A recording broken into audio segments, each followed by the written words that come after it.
God bless you all. Welcome to my Friendly Maths channel. Do you want to try today's interesting question? And the question is, if 2p plus 1, 13 and 5p minus 3 are in AP, then find p. Okay, here is the hint. In AP, 2, 4, 6. 4, that is the middle term, is equal to 2 plus 6 divided by 2. That is equal to 4 is equal to 8 by 2. That is equal to 4. This is the hint.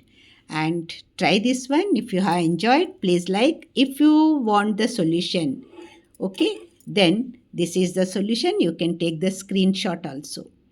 Okay, here just the middle term 13 is equal to first term plus third term divided by 2. Okay, when you simplify, you will be getting this answer. If you have enjoyed this question, then please like the video and subscribe the channel for some more interesting questions. Thanks a lot for watching. All the very